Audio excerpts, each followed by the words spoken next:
Gojira y Mastodon en concierto. The Mega Monsters Tour.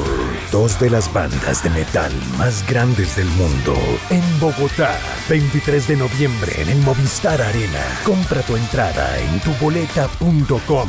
Una experiencia Move Concerts. Desde octubre se siente que viene el Jingle Bell Rock Radioactiva. Y este año lo celebraremos como nunca lo hemos hecho. En noviembre, Radioactiva presenta el Jingle Bell Rock CAFAM 2023. Con las presentaciones de Los Cocoa, Peste Mutantex,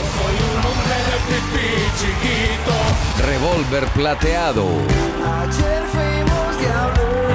V for Volume,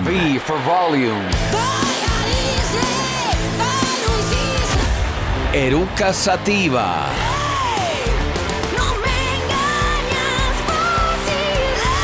Estados Alterados,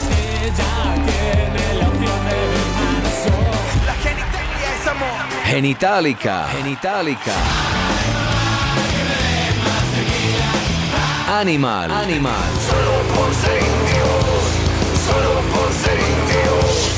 26 de noviembre en el Coliseo Med Plus. Done un juguete nuevo de no menos de 35,000 pesos y reciba 2 entradas para este gran show. Y pendiente de Radioactiva para conocer los puntos de recambio. Jingle Bell Rock CAFAM 2023, el festival con más corazón del planeta rock.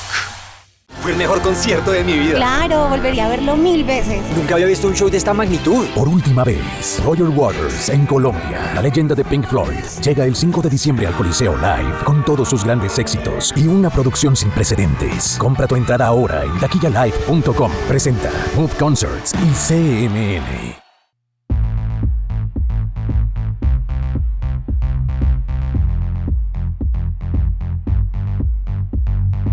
Hola, soy Iván Zainea. Bienvenidos a la edición 103 de Sonido Libre Podcast.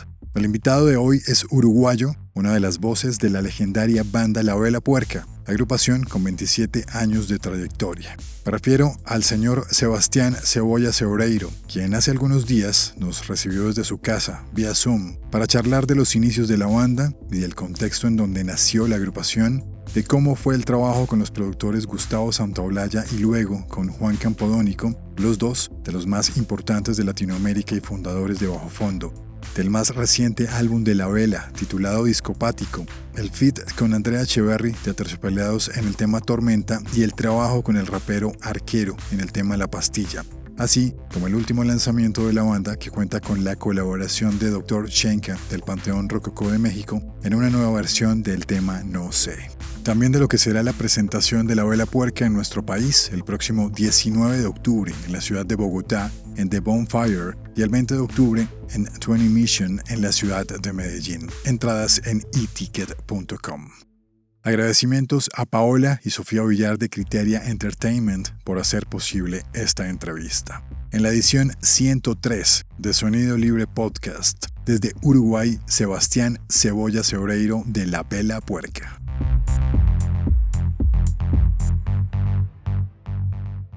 Señor Iván, ¿es usted? Sí, señor. Mucho gusto. ¿Cómo estás? Y hubo pues, parce, ¿todo bien? Todo bien, parcero. ¿Cómo va todo? ¿Dónde andas, Sebas? Bien, estoy acá en Uruguay. En Montevideo. No vivo en Montevideo, vivo a 100 kilómetros de Montevideo. ¿En dónde? Por un lugar que se llama Piriápolis. Piriápolis. ¿Y dónde naciste tú? ¿En Montevideo o allá en...? Sí, en Montevideo. Hace casi 10 años me vine a vivir acá, más cerquita de la playa. Eso es un gran sueño, ¿no? Pensaría yo, ¿no? Bueno, sí. Envidia de la buena en ese sentido. Ay, qué bueno. Si nos vamos por allá, bueno, no sé, perdón la pregunta indiscreta hasta cierto punto, estarás alrededor de los 50 años más o menos, yo creo, ¿cierto? Sí, voy para los 49. Ah, bueno, todavía no llegas allá. Pero en ese contexto en donde naces en Montevideo, hace los 48 años, como que qué estaba pasando, ¿no? Uruguay también tuvo una época muy dura en temas de dictadura y demás, que de alguna u otra manera también tuvo una consecuencia importante en el crecimiento de la música y toda la cultura de Uruguay. Pero esos primeros años de tu infancia y demás, ¿cómo fueron? ¿Qué estaba pasando? Bueno, estaba pasando eso que dijiste tú. Yo nací como todos los de mi generación en el medio de la dictadura, Ujú, que empezó en el año 73 y terminó por allá con la amnistía en el año 83. Este, y bueno, mi padre fue preso político y ujú. después expulsado del país porque mi padre era español, como muchos de los uruguayos que somos nietos o hijos de inmigrantes italianos y españoles en su mayoría. Y entonces en aquel año 75, bueno, se vivía una época bastante jodida en cuanto a lo social y político. Así que bueno, no escapé a ese contexto cruel que nos tocó vivir. ¿Y la familia se mantuvo ahí viviendo en Uruguay? ¿O tuvieron que salir? Sí, claro. Mi madre sí, no, a mi padre le tocó estar preso cuando yo tenía un mes Ok. bueno, estuvo preso 5 años y de ahí cuando salió de la cárcel lo llevaron al aeropuerto y lo depositaron en un avión y bueno, lo expulsaron del país y estuvo unos cuantos años sin poder entrar. Así que bueno, nos tocó esa. Bueno, camino un poco complicado. La música en ese momento llegó durante esos primeros años de tu vida. ¿Qué significó entonces ahí en ese punto si llegó? Bueno, sí, sí, sí, claro que sí, que llegó. Mi madre escuchaba a Alfredo Zitarrosa, a Joan Manuel Serrat, eh, bueno, ese tipo de cantautores que un poco Zitarrosa, eh, para hablar de algo particular y autóctono de acá de Uruguay, Ujú. este, también sufrió el exilio, se tuvo que ir a vivir a México, anduvo por Perú, y bueno, era un cantor que cantaba a las cosas que dolían, a esas cosas que estaban prohibidas por las cuales se tuvo que ir del país. Así que bueno, nos identificaba mucho su canto. Y eso era lo que escuchabas que venía de tu mamá. Y ya de pronto, no sé, empezaste a cantar, llegó algún instrumento que... No había instrumentos, sí, bueno, en mi casa no era, si bien había una guitarra, no era una casa de músicos. Ujú, Entonces yo definitivamente empecé a participar en una banda y activamente en la música recién a los 20 años, cuando entré a La Vela Puerca. Fue y es mi única banda. ujú. Así que sí, si bien desde chico nosotros con mis amigos en el barrio donde vivía nos juntábamos en la esquina y cantábamos rock and roll, cantábamos los primeros discos de Los Redonditos de Ricota Argentina, cantábamos las primeras canciones que nos llegaban desde País Vasco de la Polla Record, este, y siempre tuve como ganas de tener una banda, pero recién me llegó a los 20 años cuando conocí a mis amigos de la vela y hoy 30 años después, casi 30 años después, seguimos en pie las mismas personas. Sebas, ¿y en esos 20 años estabas estudiando algo, alguna carrera o qué estabas haciendo en ese momento cuando llegas a la vela? Sí, estaba estudiando en la UTU, lo que es como la Universidad del Trabajo, estaba estudiando el oficio de orfebrería, Ujú. oficio que mantengo hasta hoy, que lo llevo a la par, un poco detenido, porque le dedico la mayoría de mi tiempo a la vela, eh, pero bueno, sigo teniendo ese oficio del cual estudié y estoy muy contento y orgulloso. Genial, qué bello eso. Esa parte no me la sabía. En ese contexto en donde nace la vela, pues qué pena que empezamos un poco a como hablar de la historia, pero es importante como contextualizar, ¿no? Digamos que en la escena uno se encuentra que en los 80 habían bandas como Los Tontos, Zinc, Los Traidores. Creo que venía arraigada de alguna u otra manera como se sentía esa postdictadura, ¿no? O sea, asumo yo que fue como un estallido que tuvo importante en los 80. Viene luego una época un poco cesante, más o menos por ahí hasta el 94, quizá, no sé. Y luego está ya Peyote, ustedes, ¿qué era la otra? Coca, creo que es la otra. Es muy Sí, importante como esa época. ¿Cómo puedes describir ese proceso? No sé, o sea, ¿qué estaba pasando también de todas maneras en ese Montevideo, en ese Uruguay, cuando ustedes empiezan en ese sueño de barrio y pues qué afortunado para los fans que hoy continúa siendo realidad? total. Bueno, nosotros con 14, 15, 16 años, claro, todo lo que había de rock era todo el rock de la postdictadura. Estas Ujú. bandas que tú nombraste, Los Traidores, Los Estómagos, Los Tontos, La Chancha, La Tabaré, eran todas bandas que tenían un tinte bastante oscuro y melancólico y todas sus canciones, bueno, eran un rock muy, muy oscuro, por decirlo de alguna manera. Pero sin embargo, esas canciones, esas bandas nos inspiraron muchísimos. Sobre todo, quiero puntualizar a los Traidores y a los Estómagos, que bueno, que con sus letras inspiraron a un montón de bandas y generaron y gestaron la primera movida del rock post dictadura. Nosotros, bueno, entendimos que había una forma de escribir, una forma de decir las cosas que no fuera tan literal, sino que tuviera un vuelo poético. Y bueno, eso creo que inspiró a los que agarraban la posta del nuevo rock, lo que se llamó el nuevo rock después de la postdictadura, un rock un poco más, a ver, más alegre, si, por decirlo de alguna manera, con la llegada de Abuela Coca. Y bueno, nada, después vino el Peyote Asesino, que fue, acá en Uruguay fue el primer disco que estuvo como bien grabado. Acá Ok. no había muchos instrumentos, no había muchos equipos, los estudios que habían eran de una calidad media, y bueno, el Peyote Asesino tuvo la enorme fortuna de grabar con Gustavo Santaolalla, de que fueran a Ujú. grabar un disco a Los Ángeles. Entonces, claro, en aquel año 97, cuando salió el disco Terraja, tú ponías play en tu reproductor y sonaba a la altura de cualquier disco internacional. Y eso Ujú. fue un cambio totalmente sustancial para los músicos, sobre todo, ni que hablar para la escucha, pero para los músicos que entendimos que si te comprabas un buen instrumento, grababas un buen disco y además te dedicabas, bueno, había un resultado bastante mejor de lo que se esperaba en estas latitudes. A mí me llama algo la atención.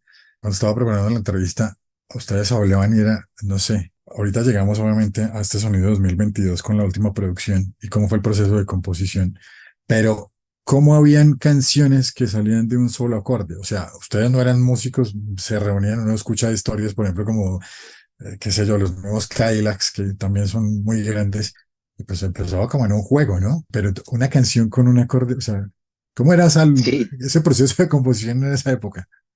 total. Bueno, mira, cuando Seba Teisera, compositor principal Ujú. de la banda, trajo por la ciudad, que es un tema que es en sol mayor, Sí. y a lo último cierra con un mi menor que podía no haber estado. Este, nos contó el viaje ese de que tenía la melodía en la cabeza y la empezó a cantar y claro, empezó a tocar arriba del sol y cuando cambiaba un poco la melodía quería cambiar el acorde y quedaba mal, entonces entendió que la melodía era bastante lineal y que se sostenía solamente en un solo acorde. Y fue algo maravilloso porque nosotros si hay algo que hicimos históricamente en estos casi 30 años fue prestarle mucha atención y respetar lo que la canción pedía. Ujú. Entonces la canción pedía seguir por el mismo camino y no transitar ningún camino al margen. Entonces, eso fue un aprendizaje bien interesante para nosotros. Si una canción tiene un acorde, si tiene dos, si tiene tres, si es eso lo que necesita, dáselo, porque de lo contrario estarás poniendo tu ego personal por delante de la música. Entonces, fue una premisa que nosotros entendimos, valoramos y respetamos hasta el día de hoy. Perfecto, porque sí llama mucho la atención. No tengo la fecha clara, perdón, en que pues los declaran a ustedes como ciudadanos ilustres de Montevideo. Mm, No sé si recuerdes ese momento, me imagino que muy claro, pero llevándolo como a la remembranza que fue ese 24 de diciembre del 95 en el bar El Tigre, en donde ustedes aparecen por primera vez en escena y van casi a cumplir sus 30 años, como que esos tres lapsos, ese 24 de diciembre, luego esta delegación de ciudadanos ilustres y al llegar a hoy, a casi 30 años de historia, ¿qué describes? ¿Qué sientes? Tú únicamente, no quizá como banda, sino tú. Cebolla, Sebreiro. sí, bueno. Mira, nosotros el primer sueño y casi único que tuvimos era poder grabar un disco con una banda de amigos. Ujú, Después lo que pasara después era toda una consecuencia de ese puñado de canciones. Y siempre tuvimos como la enorme fortuna de que nos iban sucediendo cosas antes de que las soñáramos. Siempre como que tuvimos, nosotros hacemos como un paralelismo, como que estábamos surfeando una ola enorme que estaba a punto de rompernos la cabeza. Y siempre, constantemente, hasta el día de hoy, teníamos que ponernos a la altura de la situación. Nunca alcanzamos a soñar grandes cosas porque siempre nos iban sucediendo cosas maravillosas que teníamos que ir haciéndonos cargo.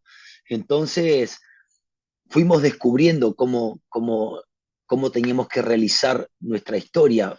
Estuvimos muy parados en el presente constantemente. No somos una banda que planee mucho su futuro porque su presente afortunadamente ha sido rico y hermoso. Entonces, hasta el día de hoy, creo que valorando el presente, nunca planeamos algo porque siempre sentimos que el presente es más importante que el plan y que a veces planear es faltarle el respeto a ese presente que estás viviendo. ujú. Entonces, por ejemplo, ahora algunas personas nos preguntan, che, ya están pensando en el festejo de los 30 años porque se viene, se viene. No, no, no estamos pensando en eso porque estamos pensando en este presente hermoso. Eh, Tenemos un montón de conciertos por delante, tenemos un disco que tiene un año y poquito de haber salido. Sí, sí, Entonces, fue una banda que siempre entendió que el presente era lo más importante. importante, presente, así se llama un disco bajo fondo que me gusta mucho. Y Opa, casualmente, si nos vamos allá, que me parece muy importante, porque cuando uno se pone a escuchar los álbums cronológicamente, obviamente hay un elemento importante, es Gustavo Santaolalla, ¿no? Y pues también lo sí, mencionabas hace un momento. Tuve la oportunidad de entrevistar a Juan Campodónico en la última visita que tuvieron acá en Rogal Parque, y fue nuestra edición 100 de Sonido Libre Podcast que salió hace algunas semanas. Yo le preguntaba a él que quién era Gustavo Santaolalla para él. Ahora te hago la pregunta de quién es tanto Gustavo Santaolalla como Vela y también quién es Juan Campodónico, porque según yo entiendo, y si no tú me corriges, si bien Santaolalla pues venía con una idea muy clara en su cabeza, y creo que en alguna entrevista también decían ustedes era como un buen psicólogo, esa era parte del productor, pero también me parece muy importante el involucrar a Juan Campodónico, que creo yo, según lo que entiendo y parafraseo en la música, ayuda como a afianzar un sonido y de alguna u otra manera vuelca un poco más como sí, el mismo sonido de la vela. ¿Quién es para ti Gustavo Santaolalla y quién es Juan Campodónico? bueno, para mí Santo Alaya es como fue el que nos hizo entender Ujú, el rol de productor artístico. Si bien ya habíamos producido nuestro primer disco con Claudio Tadei, un músico que ya no está con nosotros, Gustavo nos hizo ver cuál era el rol en un estudio, ujú, qué era lo que había que aprovechar, qué era lo que se necesitaba, la estirpe, la personalidad para entender la cabeza de una banda que es ajena a ti, en las cuales tenés que instaurar algunas ideas de sus propias ideas. Fue un gran maestro en ese sentido. Nos enseñó que el productor artístico no está por encima del artista y la verdad que fue un aprendizaje. Nosotros estaremos eternamente agradecidos con él porque sobre todo eh, lo que recibimos fue la mayor enseñanza para nuestros futuros discos. Nosotros somos muy productores de nuestros discos y eso en gran parte se lo debemos a Gustavo. Es un gran despertador de ideas ajenas. Este, y Campodónico también fue productor de La Vela en el disco El Impulso, ujú. y él es uno de los guitarristas del Peyote Asesino, Sí, señor. con lo cual él traía la impronta de un sonido nuevo, de escuchar música. Él también le puso en el chip de productor artístico a La Vela Puerca del funcionamiento, de cómo sacar el mejor provecho de las personas. Creo que esa es la gran virtud o la única gran virtud importante que debe tener un productor artístico, saber explotar las ideas del propio artista, cómo potenciarlas, cómo valorarlas, tratar de que sus ideas sean bien entendidas, que no veas que el productor necesita tener su propio sello en el disco de la banda que está grabando, sino que por encima de todo se entienda y se vea la cabeza de cada integrante del proyecto que estás trabajando. Entonces creo que fueron dos grandes productores porque ayudaron a sacar nuestro propio productor artístico dentro. Sí, bueno, Capodónico, que también es uruguayo, y también yo hablaba Sí, con él y me llama mucho la atención lo que interactuó también, por ejemplo, con el Cuarteto de Nos, en donde creo que fue en Bipolar o no, en Raro, creo, en da raro. también otro vuelco, ¿no? Entonces, pues bueno, increíble, chévere. Dos genios estuvieron con unos maestros como ustedes, qué bueno. La Ven, verdad que sí. y esa parte de producción artística que tiene la banda, ¿cómo funciona eso? O sea, estábamos hablando de uno y uno, ¿no? Que es por álbum, ¿no? Pero al tener nueve, ¿cómo es ese proceso para la producción? ¿Todos se ponen de acuerdo? ¿Cómo Bueno, interactúa la cosa ahí? mirá, es bien sencillo y bien difícil a la vez. Ok, Yo creo que todas las bandas deben ser sencilla y difícil. Nosotros llevamos una melodía y muchas veces una letra, pero en su mayoría llevamos una secuencia de acordes y una melodía al ensayo. ajá, Y ahí cada uno entra a tirar sus ideas, porque es la única manera de que todos los integrantes se sienten partícipes de la creación. Si el que compone lleva todo ya resuelto, más que una banda sería un solista. Entonces, nosotros tiramos la idea totalmente despojada y empezamos a tirar ideas y a potenciarla. Este, y bueno, en esa tormenta de ideas fantástica, en un momento, si se tranca, si no fluye, bueno, cuando el trabajo empieza a tirar para atrás en vez de para adelante, bueno, hacemos un stop y mm, le preguntamos al compositor que resuelva, ¿para dónde le gusta la idea?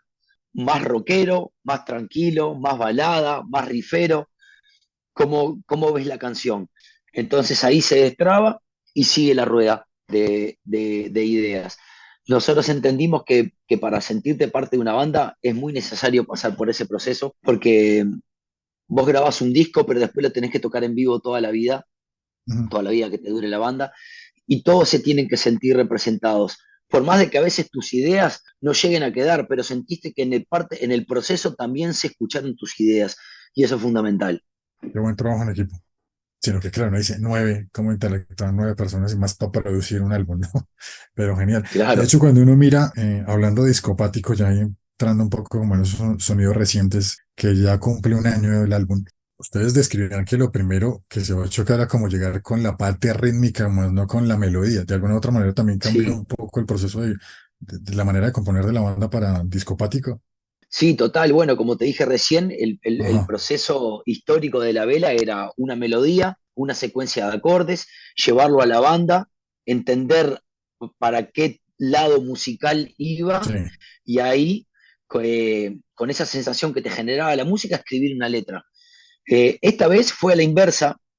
El disco fue compuesto en el medio de la pandemia, entonces queríamos hacer un disco que musicalmente fuera bastante para arriba, que fuera rifero, entonces empezamos con riff de guitarras, de bajo, y bueno, empezó la parte rítmica, y la parte rítmica, bueno, generó un motivo para despertar una melodía, y esa melodía generar una letra. Estuvo bien interesante el trabajo porque después, imagínate que después de 28 años, romper el molde de tu forma de trabajar, era un desafío bien interesante. Teníamos tiempo porque no estábamos tocando en vivo, entonces tuvimos como un año para componer y demear cada canción 7, 8 veces. Entonces fue un aprendizaje, fue un cable a tierra, fue valorar mucho el presente y entender que podíamos trabajar diferente. Y bueno, el resultado nos encantó porque, ya te digo, fue el fruto de esa pateada de tablero que nos vino muy bien para el confort que teníamos de cierta manera. genial. Y bueno, involucraron también unos invitados de lujo, ¿no? Acá está Mauricio Ortiz de No Te Va a Gustar, Tito Un Fuentes de amigo de la Molotov, casa. está Diego Arquero en La Pastilla. Es Sí, importante porque viene, bueno, no lo conozco muy a fondo, pero viene como, pues es nueva generación y está haciendo como algo más de música, como hip hop, por ahí está él, ¿no? sí. Bueno, es, él nació en España, nació en Ah, ok, Sevilla, sí, de madre uruguaya y padre español, y bueno, tiene tiene toda la impronta del rap y del rock español. Y bueno, Chévere. se vino a vivir acá y trajo como una nueva ola a la música, como se le dice ahora, urbana, al hip hop, al rap. Ujú. Y nos pareció bien interesante. Y bueno, es bastante más chico que nosotros, pero empezó a frecuentar la sala de ensayo nuestra porque vivía relativamente cerca. Y bueno, se dio que nada, que musicalmente esa canción inspiraba bastante para invitar a alguien que tuviera un feeling estilo rap como para aportar lo suyo. Así que bueno, ahí lo convidamos a Dieguito Arquero. Qué bueno. Y obviamente pues está la cuota colombiana con Andrea Echeverry. En Sí, Tormenta, ¿no? Es esta total, canción. sí, en Tormenta. Bueno, nosotros tenemos dos caminos para invitar a alguien Ujú. a grabar en un disco o para tocar en vivo. El primero y el más inmediato es la amistad, es esa cosa que te atrae de los seres humanos. Y la otra es la admiración musical o artística. En este caso con Andrea fue como, Andrea fue el símbolo femenino en la época de los 90 dentro del rock, en toda aquella movida de MTV, y era como era la mujer que más se veía y que más ruido hacía entre tanta banda de varones. Sí. Entonces, bueno, el convite fue por admiración. Y bueno, teníamos ganas de invitar a alguien que tuviera una impronta bastante fuerte y entendimos que Andrea para este tema podía aportarle lo suyo y bueno, a nosotros por lo menos no nos defraudó y nos encantó su gran aporte. Ah, no, suena genial. En Tormenta, ¿no? Muy chévere, suena bastante chévere. Y siguiendo como con eso de los feats, el tiempo apremia, se me ha pasado rápido. Hace apenas que una semana aparece, no sé, que aparece en el álbum, pero esta es una nueva versión en donde está Doctor Shenka. Sí, Doctor Shenka de Panteón ¿Por qué Rococó. reversión? ¿Qué diferencia puede haber? ¿Por qué está Doctor Shenka también acá? Bueno, con Panteón Rococó tenemos una historia de que íbamos de gira a Alemania con el mismo Booker y hemos tocado varias veces juntos.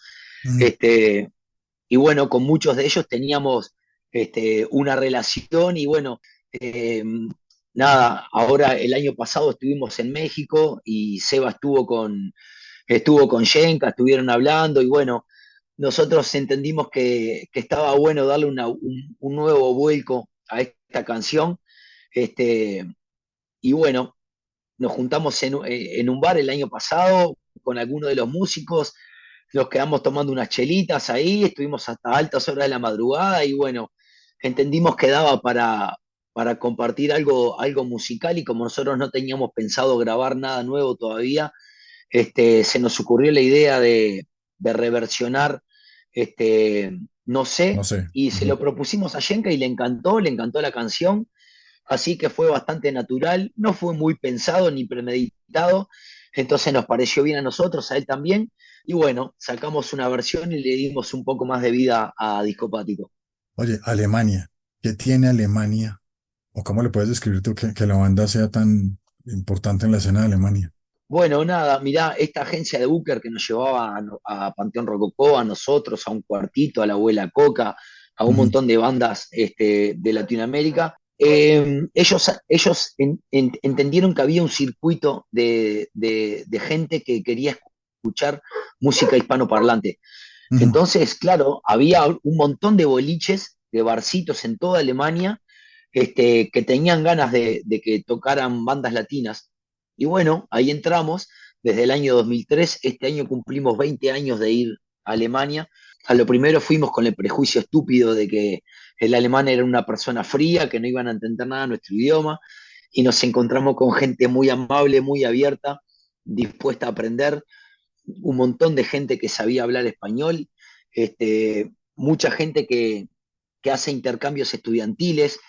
Entonces, claro, cuando llegamos por primera vez nos encontramos con un montón de gente que hablaba español, que conocía la Vela Puerca y que conocían un montón de bandas de toda Latinoamérica. Entonces fue una enseñanza hermosa, hicimos un recorrido bien interesante, hicimos creo que como 18, 17, 19 giras por Alemania, Wow. una más interesante que la otra y este año, como te dije, festejamos los 20 años en unos cuantos conciertos ahí por Alemania. Qué buena celebración. Siguiendo con esa gira de conciertos, bueno, obviamente Discopático inició una gira el año pasado, pero por fortuna nuestra van a arribar a Bogotá y a Medellín. A Bogotá después de 4 años. Estuvieron en Rock al Parque, luego en octubre también una fecha en un lugar que ya no existe hoy en día, que era Bugalú, si no memoria no me falla, fue ahí. Sí. Y bueno, van a estar acá en el Bonfire el 19 de octubre y el 20 19 de octubre en Bogotá en Bonfire y 20 de octubre en Medellín. Nunca tocaba allá, ¿no? Creo. Medellín, solo Bogotá. En Medellín no. En Bogotá sí, bueno, esas 2 veces que tú dijiste. Es increíble que nos haya costado tanto tiempo pisar tierras colombianas y hayamos ido de 20 años casi seguidos a Alemania. Pero bueno, eso es lo que nos ha tocado. Recibimos mucha gente que nos escribe de Colombia. Bueno, en Ecuador y en Venezuela no hemos tocado nunca todavía y nos escriben, nos reclaman, pero a nosotros, bueno, nos cuesta pila si no hay un productor local que entienda que nosotros podemos ir a aportar lo nuestro ahí. A nosotros se nos hace muy difícil por logística, así que estamos muy contentos de volver, estamos muy contentos. Lo que recuerdo fue un público muy pasional en el Rock al Parque, ni que hablar porque es un festival histórico y ya te diría que a nivel mundial. Pero bueno, nuestro concierto personal llenamos la sala que se agotó con bastante anticipación y nosotros nos llevamos una sorpresa enorme al ver que las 500 personas que estaban ahí se cantaban de punta a punta todas nuestras canciones. Así que bueno, es un debe que tenemos volver después de 4 años a Bogotá y bueno, ir por primera vez a Medellín, una ciudad que en lo personal pienso que es hermosa, no la conozco. Yo conozco Santa Marta y el Parque Tayrona. Qué bueno. Sí, y bueno, nada, con muchas ganas de volver a Colombia, bueno, a presentar Discopático y el puñado de canciones históricas de la vela. Genial, sé que tienen una gran fanaticada, me llama mucho la atención y me gusta mucho que muchas bandas uruguayas vengan a nuestro país. Acabamos de tener Festival Cordillera con cierre del Cuarteto de Nos. No cabía la gente, no lo pude ver bien porque la carpa era pequeña, pues, o sea, era el stage más pequeño de los 4 con el festival, pero era una locura y sobre todo ver estas nuevas generaciones también que pues encarnan esta música. Será un gusto verlos acá en Bogotá. Y también no sé, que hay, bueno, por ejemplo, también no va a venir, no te va a gustar. ¿Y por qué no que venga un Peyote Asesino a Bogotá? También será una locura. Entonces, me parece muy chévere que todas esas leyendas uruguayas estén acá en nuestro país. Hay un público abierto, tanto sus fans como los que no los conocen. Créanme que sé que les va a encantar para los que no lo han escuchado. Y bueno, a celebrar en Discopático. Bello álbum, muy chévere, me gustó bastante. Bueno, muchas gracias, Iván, por tus palabras y gracias también por intermediar entre nuestras canciones y el público colombiano. Será un placer volcar todas estas canciones y bueno, ojalá que no pase tanto tiempo después de esta vuelta y te esperamos en el concierto. Gracias. Para charlar un rato más si querés. Claro que sí, pasó una pandemia, una guerra en Rusia, ha pasado de todo, pero la música persiste y es lo importante. Nos pasó la vida por encima, pero acá seguimos parados. Eso es. Mi estimado Seba Cebolla, un gusto conocerte, todo un honor. Y sí, nos vemos acá el 19 y el 20 en Medellín. Iván, querido, parce, vamos arriba, muchas gracias por estar. Parce, con todas a la vuelta, así es que es. Pau, querido. Chao.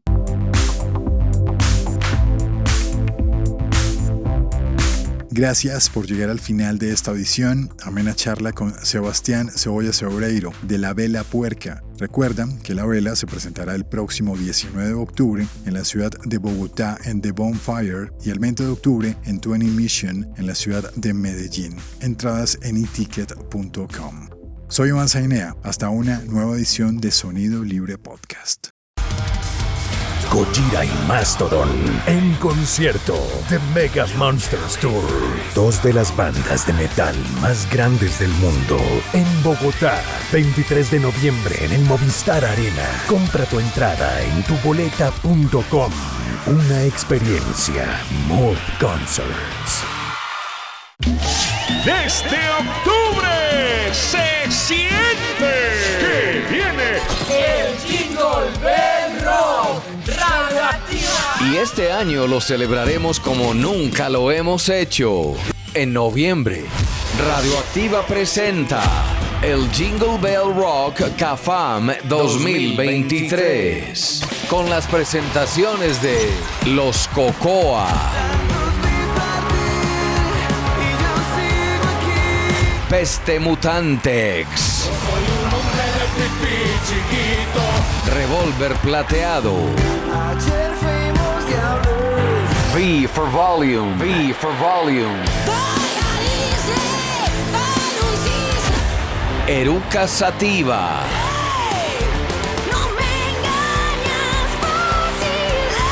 Estados Alterados,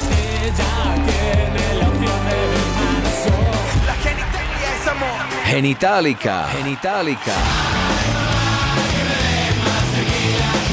Animal,